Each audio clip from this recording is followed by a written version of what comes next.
Hi guys, this is lecture number 2 for GEEC 111 Gender and Society. For our second audio tape lecture, we will be discussing about violence rooted in tradition, the case of female genital mutilation. This is an enrichment to the first lecture, if you remember gender-based violence. Violence rooted in tradition. International human rights discussion in the recent decade have focused on harmful traditional practices. Female genital mutilation is one of these harmful traditional practices that has been used with reference to traditional beliefs and customs and underscore control over women and girls, and are thus consequences of the value placed on women and girls by society. So we have already discussed before that there are societies across the world that places lesser value on women. Hence, it transcends to practices and customs that inflict harm on them by virtue of being women or girls. Female genital mutilation, or FGM, is the collective name given to several different traditional practices that involve the cutting of the female genital. It can be a continuity of tradition, and it is generally performed by a traditional practitioner who comes from a family in which generations of women have performed the procedure. So it's performed by a traditional practitioner, not a medical practitioner. It is considered to be a rite of passage, something when a woman enters a new phase of life. The procedure is commonly performed upon girls anywhere between the ages of 4 and 12, and in some cultures, as early as few days after birth and as late as just prior to marriage or after the first pregnancy. Fast facts about FGM: 100 to 140 million girls and women worldwide are living with the consequences of FGM. Approximately 3.3 million girls are at risk of FGM each year. 27 countries in Africa and Yemen, especially in the eastern, northeastern, and western regions, are suffering from the consequences of FGM. Some countries in Asia and Middle East, including immigrants from these countries to Australia, Canada, Europe, New Zealand, and the USA. A few population groups in Central and South America. So, medyo global yung scope nito. Itong numbers ito, these are not just small numbers. 100 to 140 million girls worldwide is a big number of women that we should not overlook. Why is FGM being discussed? It is a medical issue primarily because of the physical and psychological damage that it caused to women and girls. Alam niyo naman, naririnig pa lang natin yung female genital mutilation, we can already imagine how painful the procedure is for girls and women. It is also a human rights issue since the act itself is essentially a basic violation of women and girls' rights to physical integrity and violates a number of recognized human rights, primarily their freedom to choose whatever they want to do with their bodies. But a lot of social scientists are saying that it is a human rights issue first before it becomes a medical issue. Justifications for FGM, bakit daw nila ito pinapractice? First is custom and tradition. Ito yung traditional view that says it preserves cultural identity. Women's sexuality, it reduces the sexual fulfillment of women for them to become productive community members. Religious reasons, FGM is practiced by Jews, Christians, and Muslims in some parts of the world. And finally, social pressure. Family and friends create an environment that pressures women to do this for social acceptance, especially in tribes and communities in Africa and Middle East. There are 4 basic types of FGM according to the World Health Organization. Type 1, also known as clitoridectomy, it is the excision of the prepuce with or without the excision of the clitoris. Type 2 naman, commonly known as the excision of the prepuce and the clitoris together. I think this is the most common type. Type 3, also known as infibulation. Tama ba yung pagbasa ko? Infibulation, the excision of part of all the external genitalia and stitching or narrowing of the vaginal opening. And type 4, all other procedures involving partial or total removal of the female external genitalia. So, while I'm discussing or reading this, I can imagine how painful, hurtful, and unrightful this activity is that is very much gender-based. Health impacts of FGM according to Samuel, Muteshi, and Nui. Of course, traditional practitioners who have little knowledge of female anatomy are cutting women's and girls' clitoris using crude unsterile instruments. That's the first immediate implications without anesthesia.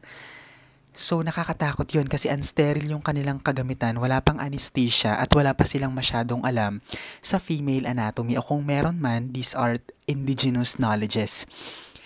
Immediate harm, bleeding, or excessive bleeding called hemorrhage may occur due to the laceration or severing of branches of the pudendal or clitoral arteries. And other immediate complications like shock, genital tissue swelling, fever, infections, and problems with urination and delayed wound healing. Grabe ang masakit talaga tong FGM. It could also result to late chronic genitourinary problems o hirap sa pag-ihi sa mga kababaihan. Or pwede ring hirap sa pagbubuntis or obstetric complications like prolonged labor, tears and lacerations, cesarean, episiotomies, instrumental deliveries, postpartum hemorrhages, and difficult labor. So, nakakapagbuntis naman pero sobrang hirap, no? Once you have undergone a process of FGM. Not to mention, may mga psychosocial complications din itong idinudulot sa mga kababaihan like acute anxieties, depression, psychosis, neurosis, and post-traumatic stress disorder na hindi naman mga birong mental disorders.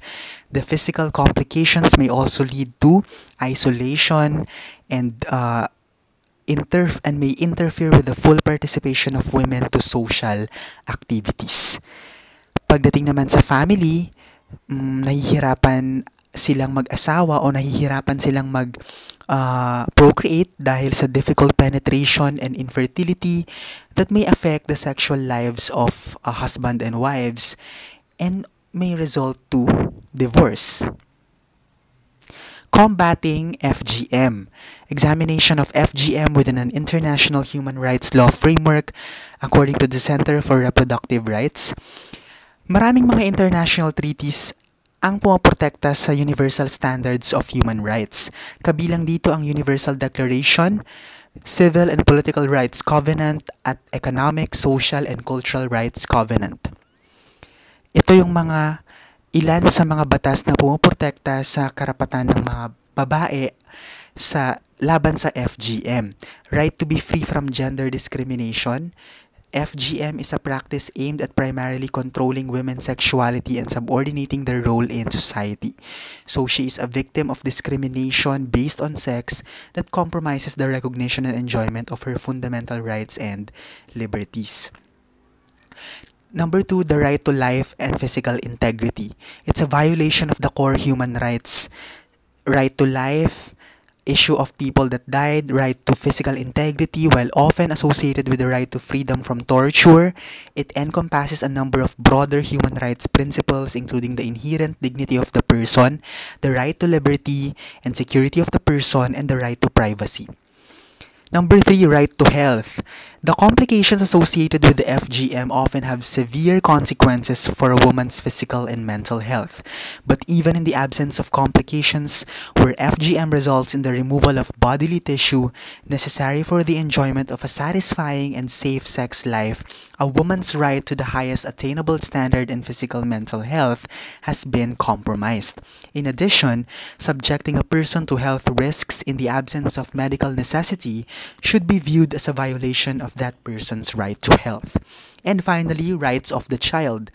The international community has generally regarded FGM as a violation of children's rights because FGM is commonly performed upon girls between the ages of 4 and 12 who are not in a position to give informed choice.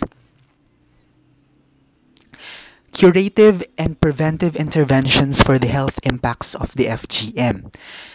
Ito yung mga pwede nating gawing interventions, no? Number one is to train healthcare professionals, provision of counseling and psychosocial support, addressing social conventions and norms, and creating awareness. So, mahirap ito i-combat kasi cultural or tradition yung ating kinakalaban. But at least we raise more awareness of the issue and the practice. Then we can basically at least let them listen to the human rights side of what they are doing. Strengthening health systems and documentation and research. Ang kailangan dito ay collaboration of various sectors like targeting local, national, and international efforts. I'm thinking kung merong FGM sa Pilipinas pero wala pa naman akong narinig. Implication to ethics. The case of Fauzia Kasinja. Galing ito kay James Rachel's book. In 1996, a 17-year-old Fauzia Kasinja arrived in Newark International Airport in New Jersey in USA and asked for asylum. She had fled her native country Togo in West Africa to escape what people there call excision. Sabi ng World Health Organization, ang excision is practiced in 28 African nations and about 135 million females have been painfully excised. Fauzia was the youngest of 5 daughters. Ang kanyang tatay was opposed to excision and he was able to defy the tradition because of his wealth. But when Fauzia was 16, the father died and Fauzia then came under the authority of her aunt who arranged a marriage for her and prepared her to have her excised. Fauzia was terrified and her mother and older sister helped her escape. So nakatakas siya papuntang Amerika. Sa Amerika, she was imprisoned for nearly 18 months while the authorities decided what to do with her. During this time, she was subjected to humiliating strip searches, denied medical treatment for her asthma, and generally treated like a criminal. Finally, she was granted asylum, but not before her case aroused a great controversy. The controversy was not about her treatment in America, but about how we should regard the customs of other cultures. Kasi meron tayong respect for other cultures na isa rin sa Universal Declaration of Human Rights. A series of articles in the New York Times encouraged the idea that excision is barbaric and should be condemned. Other observers were reluctant to be so judgmental. Live and let live, they said. After all, our culture probably seems just as strange to outsiders, also known as cultural relativism sa sociology. So, pag-isipan nyo itong mga tanong na to, is there a culture-independent standard of right and wrong? Kung meron tayong mga sari-sariling kultura, kabilang na ang female genital mutilation sa Africa at Middle East, meron ba talaga tayong konsepto o standards ng tama at mali? Why, despite all this, thoughtful people may be reluctant to criticize other cultures? So, I'd leave these questions to you for you to think, and that ends my second audio tape lecture. If you have any questions, please do not hesitate to message me. Ano ba sinasabi ko? And I'll see you in my third audio tape lecture. Bye.